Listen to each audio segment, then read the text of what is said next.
আজ কিন্তু তোমাদের সাথে একটা মজার রান্না শেয়ার করব। আর এই গরমে এই রান্নাটা খেয়েও কিন্তু শান্তি পাবে। দেখে তো তোমরা বুঝতেই পারছো যে আমি তোমাদের সাথে কি রেসিপি শেয়ার করছি। চিংড়ি মাছ দিয়ে করলা আলু রান্না। নমস্কার বন্ধুরা, সবাই কেমন আছো? আজকে তোমাদের সাথে একটা নতুন রেসিপি শেয়ার করছি। তো কড়াইতে আমি সরিষার তেল দিয়ে জিরা ফোড়ন দিয়ে দিয়েছি।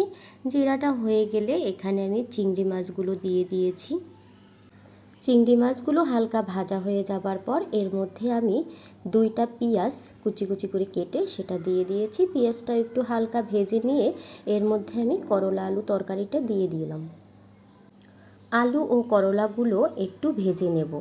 এর মধ্যে আমি পরিমাণ মতো লবণ ও হলুদের গুঁড়া দিয়ে দিয়েছি। যারা করলা খেতে একদম পছন্দ করো না তারা কিন্তু এভাবে করে রান্না করে খেতে পারো। 2টা কাঁচামরিচ এর মধ্যে দিয়ে আমি এটা কাঁচামরিচ দিয়ে রান্না করলাম, তোমরা কিন্তু শুকনো গুঁড়ামরিচ দিয়েও রান্না করতে পারো। অল্প আঁচে কিছুক্ষণ নেড়েচেড়ে এটা ভেজে নেওয়ার পর আমি কিছুটা জল অ্যাড করে দিলাম, যাতে করলা ও আলুটা ভালোভাবে সিদ্ধ হতে পারে।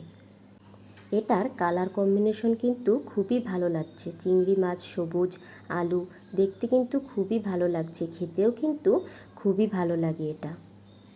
কিছুক্ষণ ঢাকনা দিয়ে ঢেকে দেওয়ার পর আমি যখন দেখলাম যে করলা আলুটা একটু সিদ্ধ হয়ে গেছে, তখন ঢাকনাটা তুলে নিলাম আর এর মধ্যে দিয়ে দিলাম ভাজা জিরা গুঁড়া।